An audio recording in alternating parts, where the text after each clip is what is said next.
Today's segment of Sound Balming is brought to you by Jimmy and Mary's Authentic Body Care. I cannot express to you how much we love their products. Although we use them all year, as the weather gets colder, we need these products even more. The dreaded drop in temperature, the dryness, the itchiness, and the unnecessary flakiness is inevitable. Shea butter from Jimmy and Mary's Authentic Body Care is the only thing that works for my skin and hair needs. Not only do these products cure my dry skin, the whipped butter goes on smoothly and doesn't leave that uncomfortably thick, sticky residue. Bonus? It smells absolutely amazing. There are so many different scents to choose from too. Not only do they carry skincare products, there are products for authentic living, face, shower, hair and beard, spritzers and perfumes, and bath products. Let me tell you, we cannot even keep the stuff in the studio. The entire production team as well as all our children use Jimmy and Mary's product. Jimmy and Mary's take pride in creating quality, handcrafted products from simple ingredients for the entire family. Their products are made for all skin types and are 100% handmade, 100% vegan,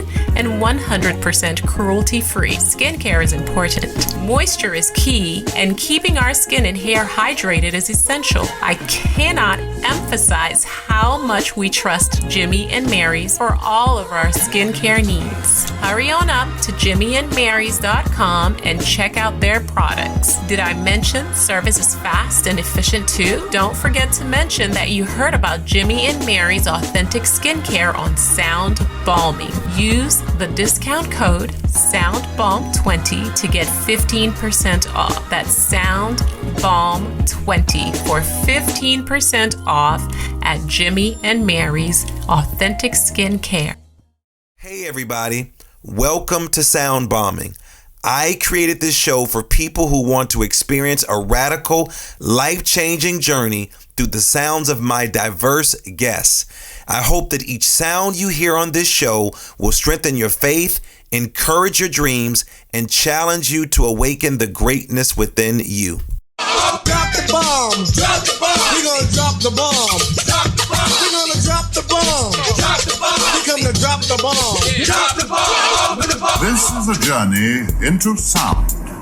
A journey which along the way will bring to you new color, new dimension, new values, and a new experience.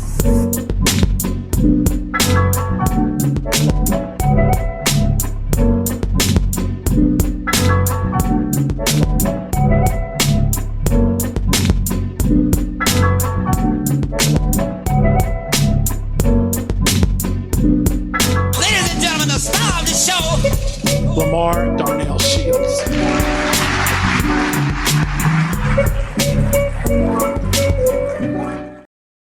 Good morning, good afternoon, good evening, whatever the time of the day is. I just want you to welcome you to my show. I'm your host, Dr. LaMarr Darnell Shields, the creator of Sound Bombing. And my goal with this show is to introduce you to people with ideas that will help you unlock your full potential. I created this show for those people who sometimes get stuck. I created this show for those people who are sometimes doing some amazing things. I created this show for anybody who wants to do better than they did on yesterday. So thank you for joining me today. Are you someone who, despite having success in career, relationship, or family, still find yourself unfulfilled? Do you often feel like you are in a constant loop where you feel more like you are existing rather than living your best life? If there was one thing that could radically change your life, what would it be? Have you asked yourself, where is my life going? Listen, Sound Bombing community, if you answered yes to any of these questions, you are at the right place, at the right time, with the right people. Because my next guest works with wise, passionate women who are feeling stuck and uninspired to feel empowered and self-confident. She helps them to get unstuck and make sure that their life gets back on track. She is a self-love and confidence coach and host of the podcast, Real, Brave, and Unstoppable. I love that title. She has a Bachelor of Science in Aerospace Engineering from the University of Minnesota and is a certified life coach with health and wellness focus. She helps smart, passionate women live more authentic and joyful lives, as well as empowers them to love themselves, get unstuck, and create the life they dream of. Who am I talking about? I'm talking about Kortney Rivard. Kortney, welcome to Sound Bombing. How are you doing? And let our listeners know where you are calling in from. Welcome to the show. Thank you. Thank you so much for having me. I'm excited to be here. I'm actually calling in from Clarksburg, Maryland, outside the DC area. Oh, so you are in Maryland, but I feel that you have some Midwest roots like I do. You went to school in Minnesota? Yes, I grew up in Minnesota. I lived there until I graduated from college, and then I've been all over after that. So yeah. I want you to describe to the people that don't know what cold is. I want you to describe to the people that's never been to Minnesota and describe to the people why the buildings are connected, why people walk underground, because I don't think people understand how cold it gets in Minnesota. So before we get too deep in this conversation, I just need you to explain to some people what coldness really means. Well, what's coming up for me, probably the best example I can use is when I was in college, with the wind chills, which if you don't know what wind chill is, it's kind of like the heat index.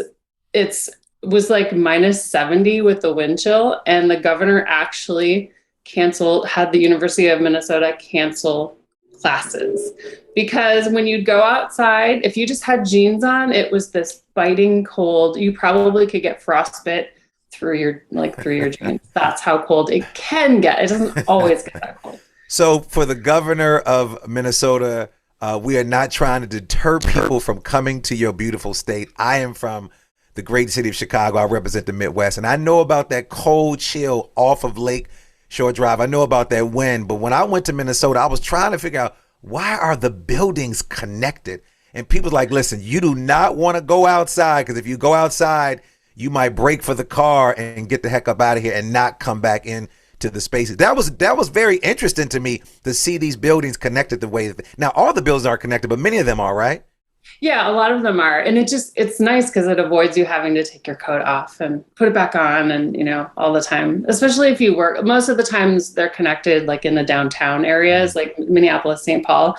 So then if you're trying to get to different buildings and whatnot, I went to school my first 2 years at the Duluth campus of the University of Minnesota, and the whole thing was connected. So we didn't you could spend the whole winter not going outside if you wanted to. Even the dorms were connected.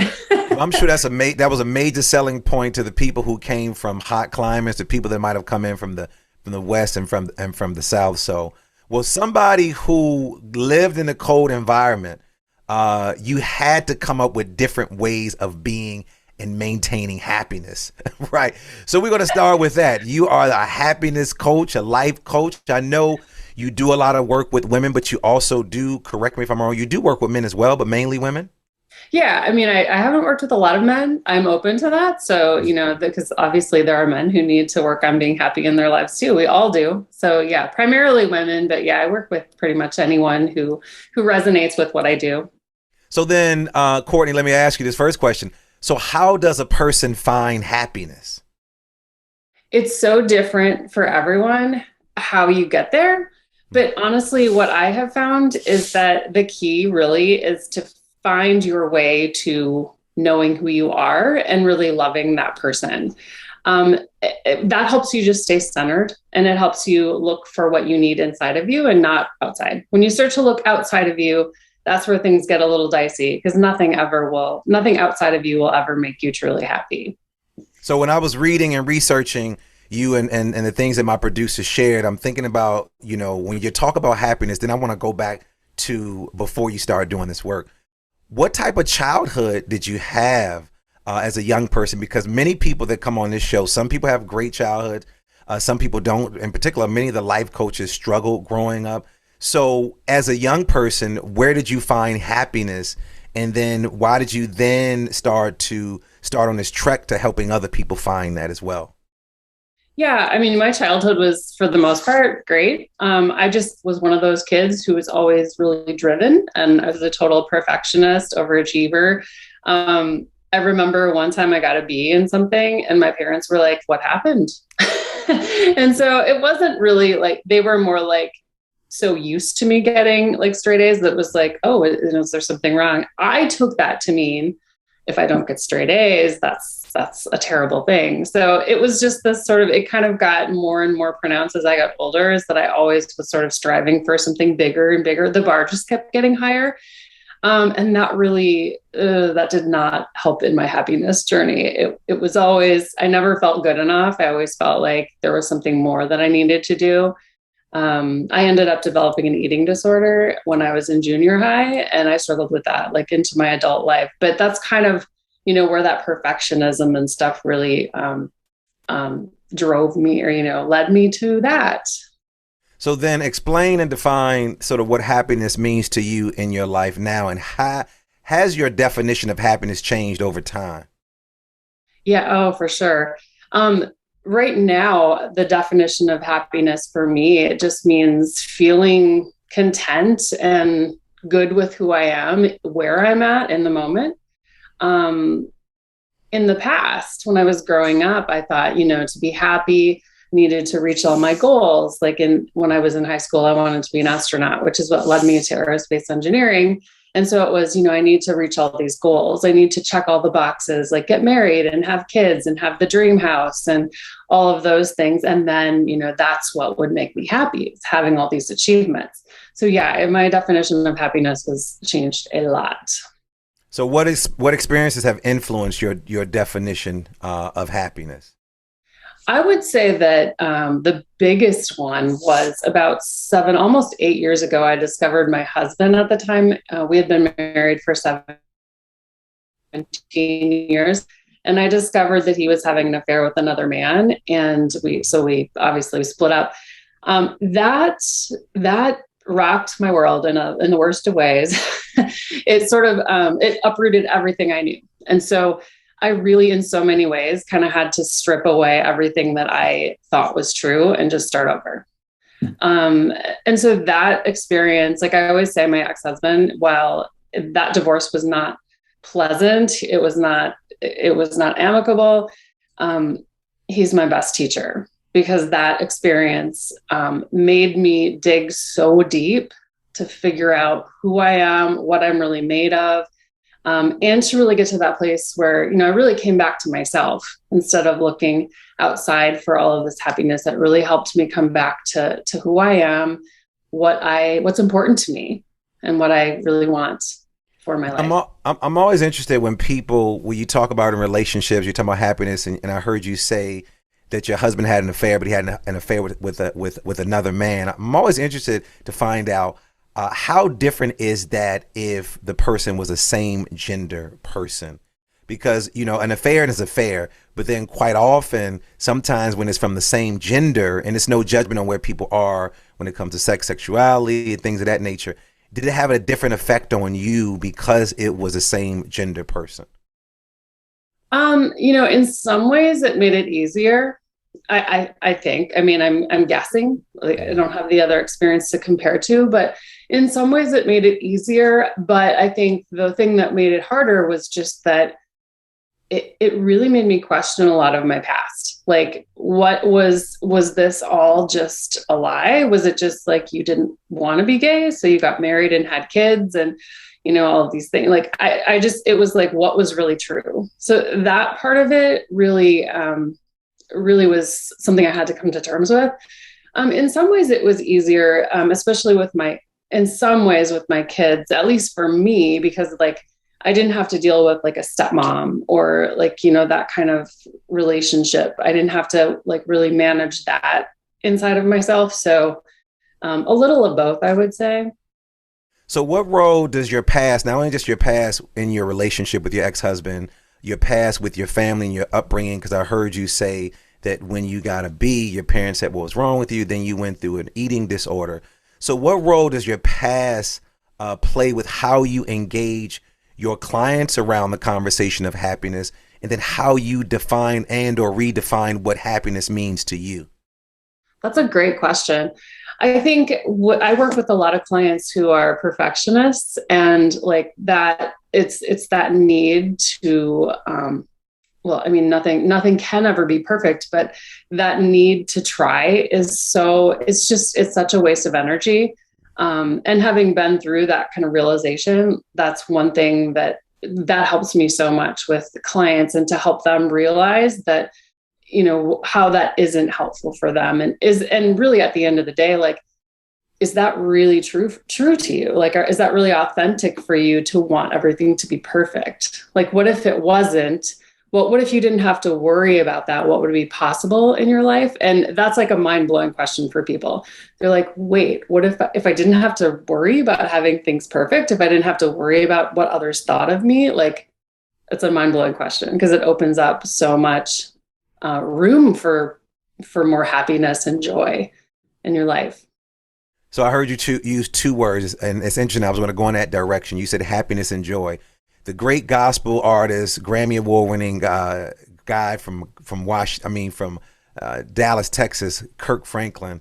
He has a song where he says, "You don't want to be happy, you want to find joy." What would you say is the difference between happiness and joy, or would you say that they're one and the same? That's also a good question. I don't think they're necessarily the same.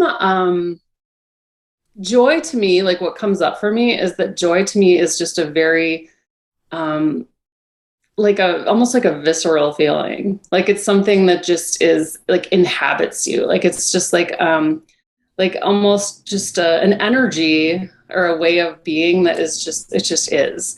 And happiness, I feel like it can be fleeting and stuff. I guess, I mean, joy can be too, but the way that I interpret it is joy is like a deeper feeling. And I don't know if definition wise that's really correct, but that's just what it kind of means to me.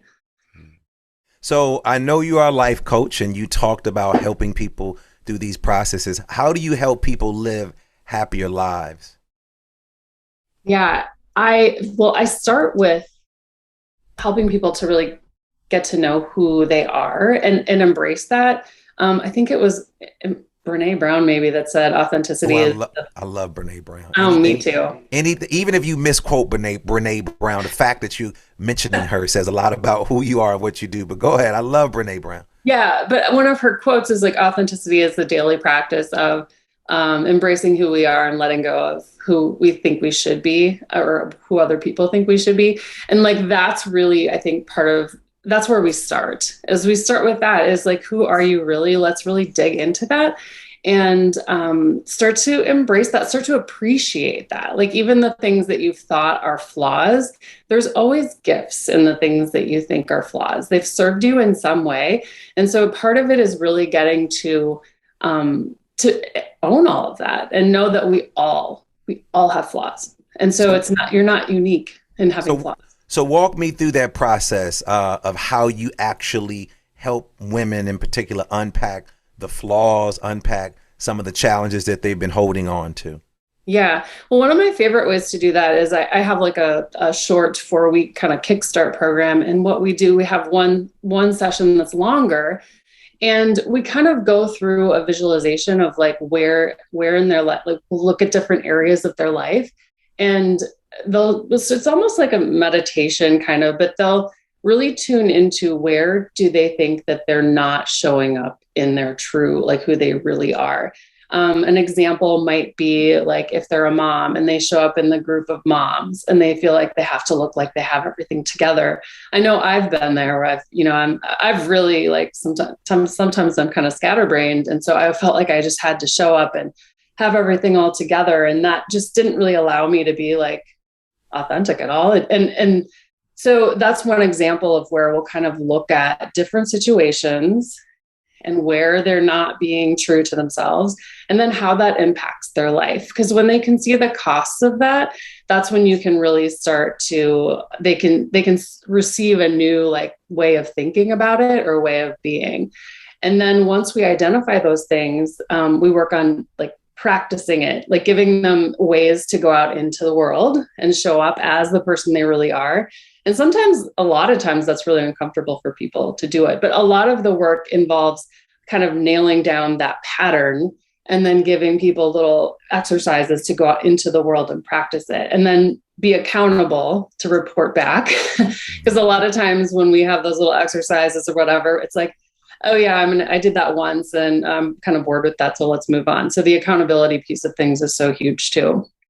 Are you seeing any consistency with what makes people happy sort of across the board?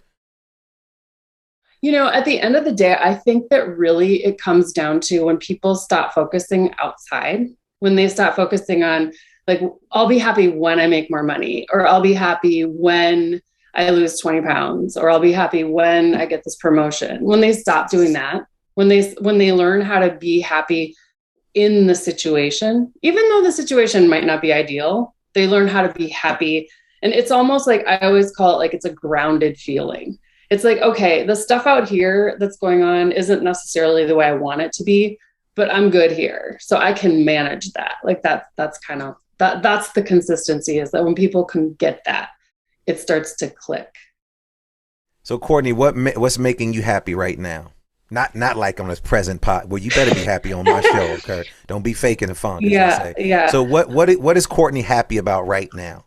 Right now, I'm really excited. I just did my work, having going through a career in engineering. And then I left that career to be a mom for a while. That's a long story in itself. But and then I did photography for a long time as like a side hustle. And then when I got divorced, I was like, okay, I need to figure out what I'm going to do career-wise, because now I'm going to have to go back to the workforce. And I knew I was not meant to go back to a career like engineering, because the cubicle life and just that whole hamster wheel just did not feel good to me. And I spent a lot of time and a lot of stress, like trying to figure it out. And at a certain point, it just kind of came to me. I hired a coach to help me figure it out. And when it came to me, it's work that's so rewarding. And so that makes me really happy. Being an entrepreneur is not for the faint of heart. You can say that again. It's definitely like a hustle and a struggle sometimes, but it's like all worth it, because the work that I do with people is so rewarding. And it just makes me feel so good that like these people are doing this work and they're doing it themselves. I'm not doing it for them. Like I'm inspiring them and motivating them to do it, but they're changing their lives. And I know what that feels like to change your life. And it just makes me feel so good. So that's one thing I think that's really making me happy right now. So being an aerospace engineer, how does that then help you to then become a coach or a better coach? And what are some lessons that you might have learned from being an aerospace engineer that carries over into your coaching practice? Well, I'm definitely really good at spreadsheets. I always joke I'm such a spreadsheet nerd, but seriously though, I think like problem solving is a big one. Just having like a methodical brain. Like I think I'm very equally left and right brained. I have a totally creative side too. But just that, being through a college program in engineering, like just having to manage that sort of methodical, analytical way of things. So I'm able to think that way, like when I do marketing or when I put together a program or something like that. But then I'm able to shift into the other side of my brain when I need to too. Also, I think just it was hard. It was a lot of work. It was really hard. So I think it helps me in being an entrepreneur, like just to deal with that, like to know that there are, steps that you need to take, and it's going to be hard, but it's doable. And as far as helping clients, I think it really helps me embody like anything is possible. Like you can do, if you put your mind to it, like you can really achieve whatever you want.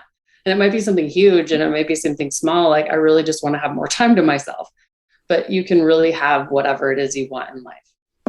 So being an aerospace engineer, I have several friends who work for NASA, and they're in a similar position as you.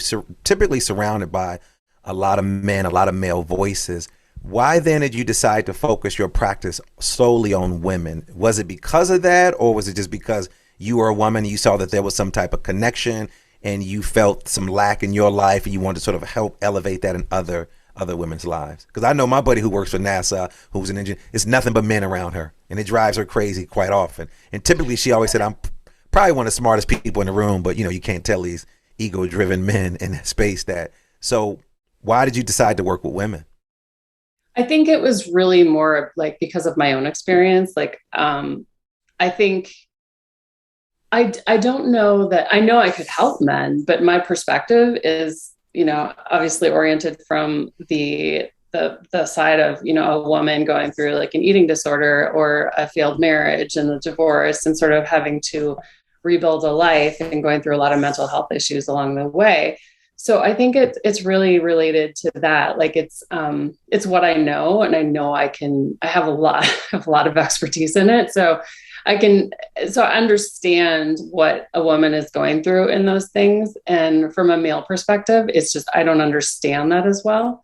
It really didn't have anything to do with like, my past career or anything like that. It was just more, my point of view is very, women focused and what I know.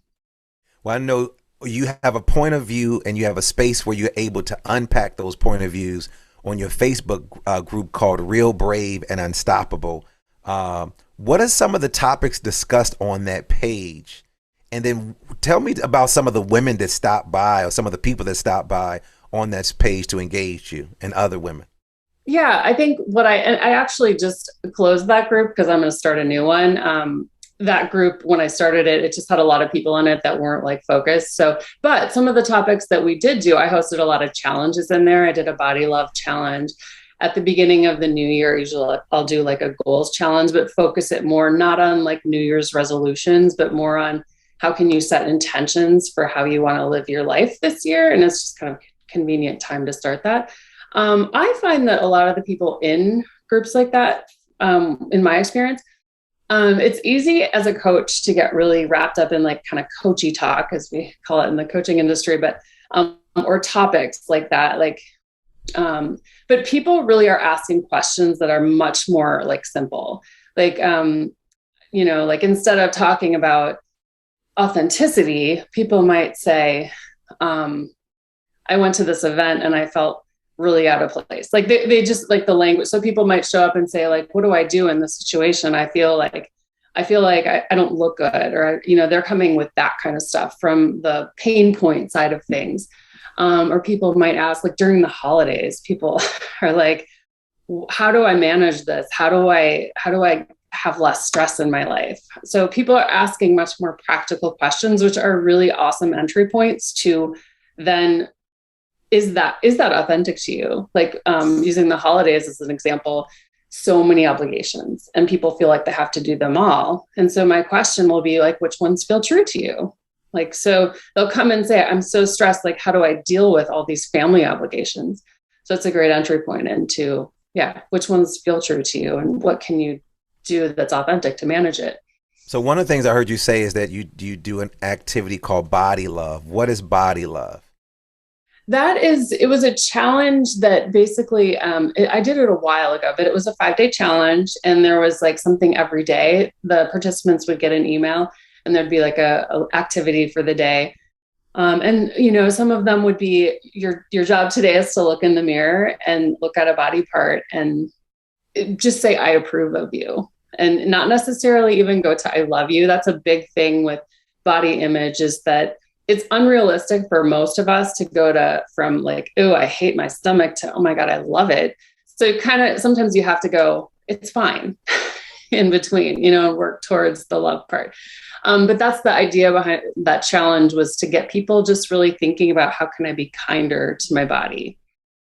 That's a great way to start the new year, to really check in with the body. Because I know quite often when we talk about body shaming, we typically think women, but I'm telling you, I work with young boys, young men in the locker room, in the classroom. They're having some of the very similar challenges that women are actually dealing with, that they've been dealing with for their entire lives. As we're moving into the new year, what are some things you encourage people to work on because I'm not one of those individuals that really believe in New Year's resolutions. It's like you're resolving something when you break down the word. My thing is making some commitments. What are some commitments you want to encourage people to do as they go into 2022?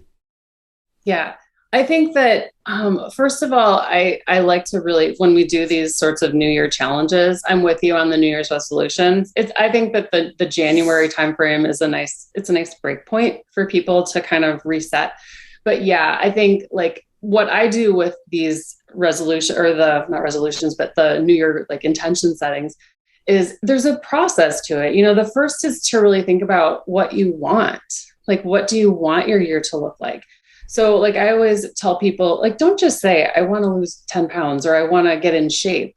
Like, think about what you want your year to look like. How do you want to be? What do you want to feel like in the year?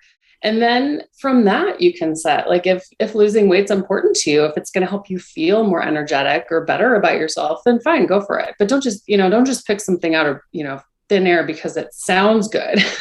And then the next part is to really look at why you want that. Like, what is your why? Because if you do really want to work towards something, having a why is so important. It'll help you overcome obstacles and stuff like that. But I think that the biggest piece of it is to really look at how you want to feel in the year. How do you, what do you want your life to look like? What's important to you? Great tips, Kortney. So I want my listeners to stay in contact with you because Kortney has tons and tons of tips. What's the best way for them to get in contact with you? And then I want you to leave us with some final thoughts for some of the new projects that you're working on. Is there anything new that you're working on as well? So the first thing is, how can my listeners get in contact with you? And then share with my listeners if there's anything new that you're working on for the upcoming year. Yeah, absolutely. So the first way to get in touch with me, my website is KortneyRivard.com. You can listen to my podcast, Real, Brave, and Unstoppable. That's a good way to learn more about me too. And then on Facebook and Instagram, it's just Kortney Rivard Life Coach. And then new things that I'm working on. I have a new program that I'm super excited about. It's just a 4-week, good kickstart. And it gives people a really great kind of taste of this work.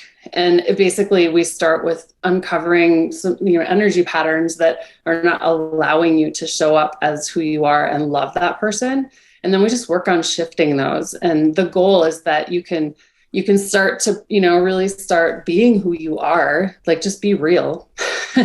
And when I find that when you do that, you start to make such rich connections, authentic connections, and your friend circle just grows in amazing ways. And that's kind of one of my goals too, is to create like this community of people who are not afraid to be authentic. And it's just a great way to spread that. So that program is called Your Authentic Adventure. It's a 4-week program. I'm super excited about that. And then I also have a bigger container of support too, which is 6 months. So the two work really well together. And I also have a really cool, free workbook too, called Creating a Life You Love by Loving Who You Are. And you can get that just by going to my website. Well, Kortney has a lot of great information, just like I told you in my introduction. Check her out, visit her website. She is amazing. Join all of her groups and kick off your year right. And you don't have to wait until January 1st. They say 1 day or 2 days. So I encourage you to start today, Kortney, but you cannot leave right now. The second part of the show is called the Super Bomb Questions, where I get to ask you some different questions, but I need you to respond to them as quickly as possible. So are you ready, Kortney? I'm ready. All right, here we go. What's your favorite word? Authenticity. What's your favorite quote? Ooh, she believed she could, so she did. What's your superpower? Ooh, that's a tough one. Brave, courage. What's your spirit animal? Oh my gosh, these are hard questions. My spirit animal, horse. What moves you to tears of joy? Seeing my kids do something really well. What moves you to tears of sorrow? Stress. What do you wish you had more time to do? I wish I had more time to, I love the outdoors, hike and paddleboard.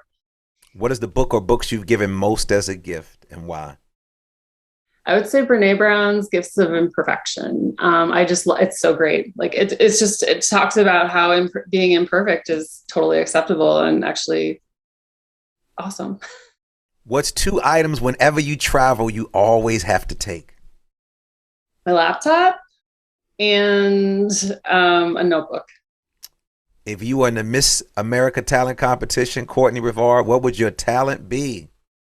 Ooh, playing the piano. All right, Kortney, thanks for hanging out with me. It has been a pleasure and joy hanging out with me in the Bombshell. To have a great year. Thank you for all the things that you do. I learned so much. And to all the women that are out there, please check Kortney out. Thanks for hanging out.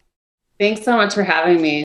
I also want to thank my amazing, amazing, super duper producer, Carrie, my new producer. Carrie, welcome to the family. Supremacy for our theme music, and all of you for listening. Here, make sure you subscribe, leave a comment, and stop being stingy. Join our new Facebook group. Share me with all of your friends, because I have some amazing friends, and as always, believe that something wonderful is about to happen.